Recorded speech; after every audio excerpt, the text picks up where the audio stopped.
Salut, aujourd'hui on se retrouve pour faire mon bilan lecture du mois de février. Alors je suis très contente parce que depuis début 2017, je suis dans une frénésie de lecture, je lis énormément de livres et encore une fois au mois de février, j'ai été assez prolifique. Je suis quand même contente parce que étant donné que je lis beaucoup là depuis le mois de février, j'ai bon espoir quant à mon challenge de lire 52 livres cette année, donc je pense que je suis bien partie, mais bon, comme on dit, vaut mieux pas parler trop vite parce que on sait jamais, une panne de lecture est vite arrivée. C'est pour ça que je pense que je vais diviser ce bilan lecture en deux parties parce que sinon la vidéo va être beaucoup trop longue vu que j'ai lu énormément de livres ce mois-ci.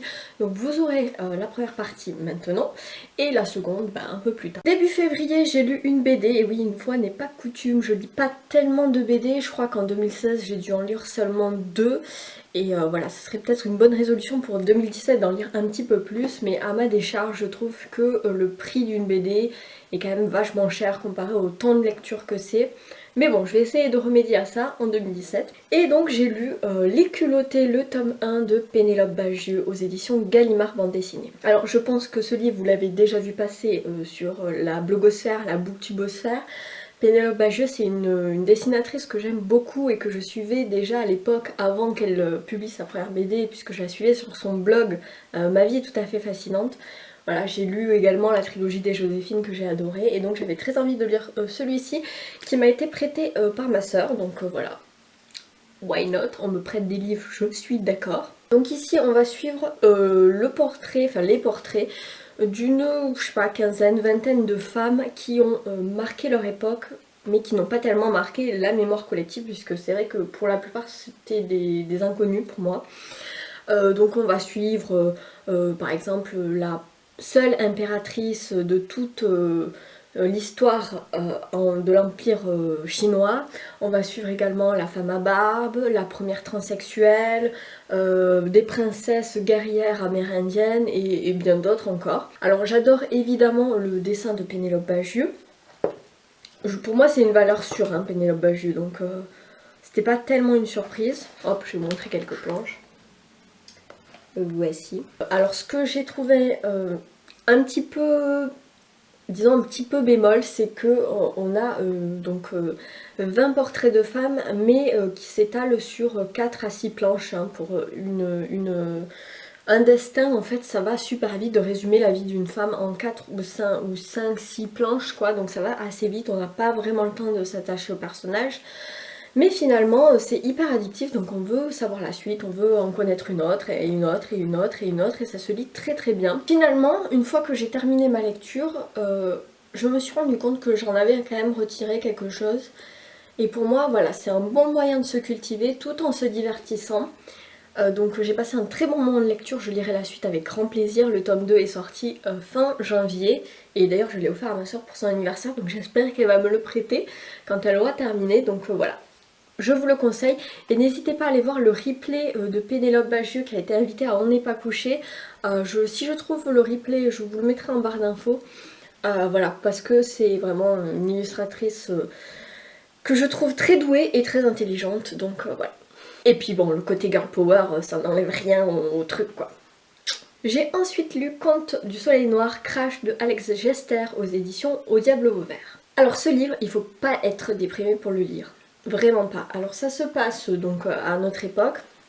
C'est l'histoire de Malika qui est une jeune mère célibataire qui galère à joindre les deux bouts, qui vit dans un HLM, dans une cité, qui jongle entre le RSA et les petits boulots de femme de ménage pour boucler la fin de mois. Elle est vraiment dans un stress permanent de savoir comment elle va payer la nounou de son fils, etc. Ou les factures, les impôts. Et un jour, elle a un AVC et où elle se retrouve en fait en mode légume à l'hôpital. Pendant une dizaine d'années, elle sera incapable de bouger, de parler. Le seul lien qu'elle aura avec le monde extérieur, c'est la télévision et plus particulièrement les journaux télévisés qu'elle regarde sans cesse.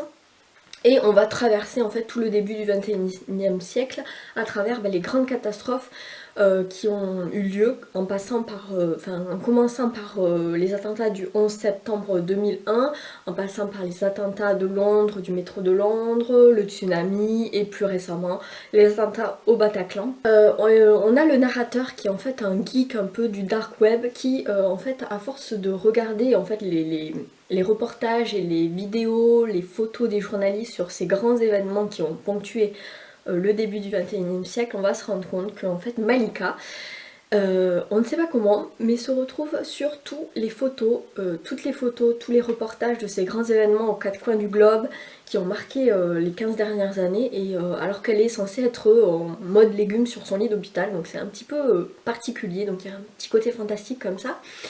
J'ai trouvé que l'intrigue, l'histoire avait beaucoup de potentiel. Malheureusement, ça ne l'a pas fait parce que je trouve que ça n'était pas très bien servi par la plume de l'auteur qui était très lapidaire, très clinique.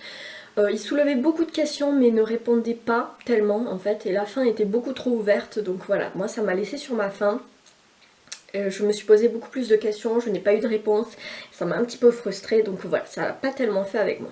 J'ai ensuite lu 2 livres que je n'ai pas en format papier puisque c'était des lectures numériques dans le cadre du prix J'ai lu dont je suis membre du jury.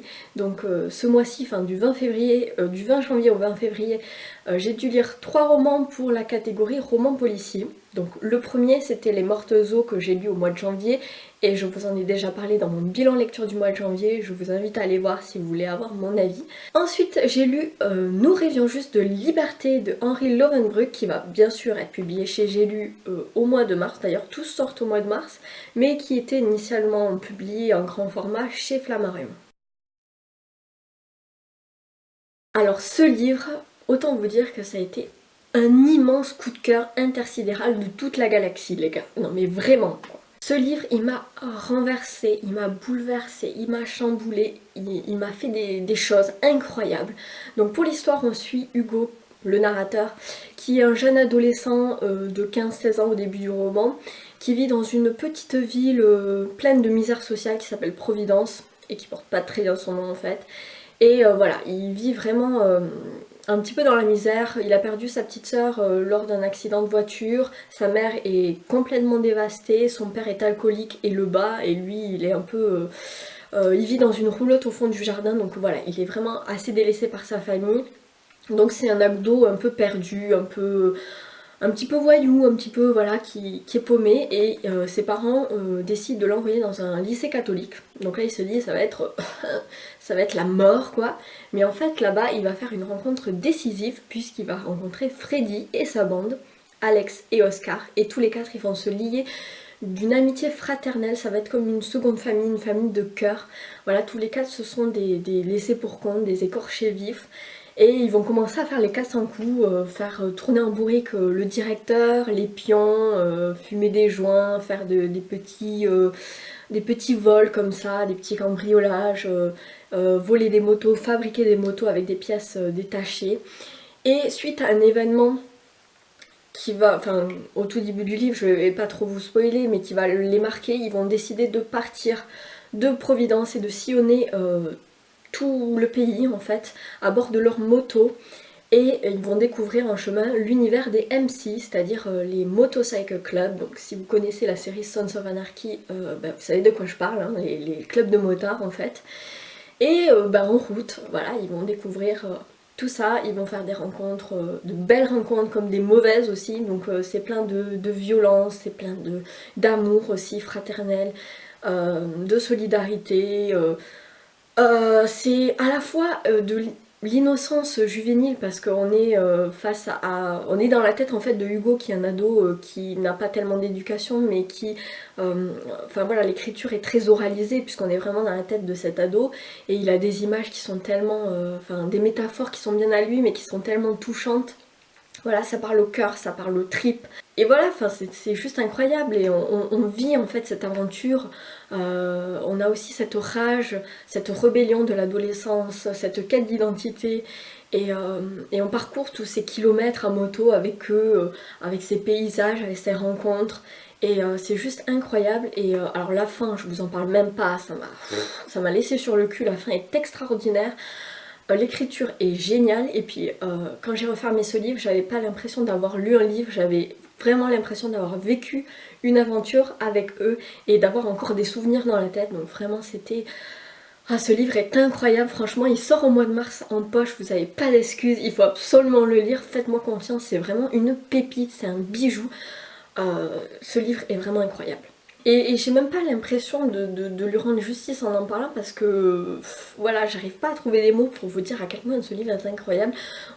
On pourrait penser que c'est pas tellement un roman policier, mais en fait au tout début du livre, on sait que Hugo se retrouve au tribunal et qu'il doit témoigner de ce qui s'est passé. Et en fait, on fait un petit flashback en arrière pour connaître toute l'histoire.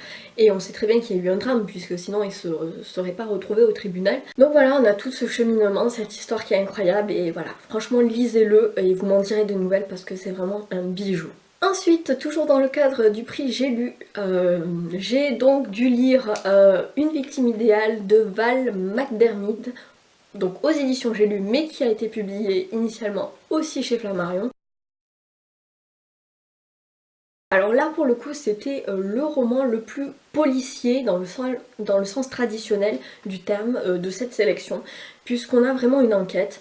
Alors on a un narrateur qui est différent du personnage, enfin des personnages, parce qu'on suit toute une galerie de personnages, mais celle qu'on suit le plus c'est la lieutenant Paula McIntyre, qui, suite à la dissolution de son ancienne brigade à cause d'événements avec un serial killer, se retrouve à être embauchée dans une nouvelle brigade. Et le premier jour en fait de son nouveau boulot, et ben, il se trouve qu'elle a une disparition et un meurtre sur les bras. Voilà. Donc d'un côté la disparition d'une collègue et amie à sa petite amie, et de l'autre on retrouve une jeune femme polonaise qui a été battue à mort, défigurée, et petit mode opératoire un peu original du tueur, il a collé sa vulve avec de la superglue. Et voilà, donc elle doit mener l'enquête avec sa brigade, avec aussi le passé qui refait surface. Alors j'ai trouvé l'écriture de l'auteur somme toute très banale, peut-être même un peu trop, parce que moi le genre de description du style elle se lève le matin, elle enfile son jean, son blouson, elle passe sa main dans les cheveux, elle boit un café, enfin ça c'est vraiment des trucs qui m'énervent, mais heureusement qu'on se laisse embarquer par l'intrigue qui est plutôt bien ficelée, les personnages aussi sont assez crédibles et voilà, on a des rebondissements, l'auteur nous mène sur des chemins, puis finalement non c'est pas lui le coupable et tout. Après je me suis doutée de qui était le coupable quand même. Alors peut-être pas des 10 km mais à 2 au moins, 2 km je l'ai vu venir. Mais après c'était voilà, un petit polar somme toute très divertissant, même si c'était pas incroyable. Et bien évidemment il n'a pas réussi à détrôner dans mon cœur Nous rêvions juste de liberté, pour lequel j'ai voté pour cette sélection de romans policiers. Donc voilà, c'en est tout pour ce bilan lecture première partie du mois de février. N'hésitez pas à me dire ce que vous en pensez, si ça vous donne envie de lire un de ces livres, si vous en avez lu un, n'hésitez pas à me dire tout ça en commentaire, qu'on puisse échanger, j'adore vous lire, c'est vraiment un réel plaisir d'échanger avec vous. Qu'est-ce que je voulais dire? Ah oui, si vous avez aussi des idées de vidéos que vous aimeriez bien voir sur la chaîne, n'hésitez pas à m'en faire part aussi, parce que c'est vrai que des fois je manque un petit peu d'idées. C'est pas que je veux pas faire de vidéos, mais j'ai pas envie de faire une vidéo s'il n'y a pas un contenu intéressant. Voilà, ça sert à rien de faire un truc juste pour faire une vidéo quoi. Donc si jamais vous avez des idées, je suis preneuse. Et aussi je voulais dire bienvenue aux nouveaux abonnés, puisque vous êtes de plus en plus nombreux sur la chaîne, ça me fait très plaisir. J'espère que vous vous sentirez bien ici. En tout cas voilà, bienvenue à vous. Et en attendant, je vous souhaite de belles lectures et je vous dis à bientôt pour la seconde partie de mon bilan lecture. Ciao!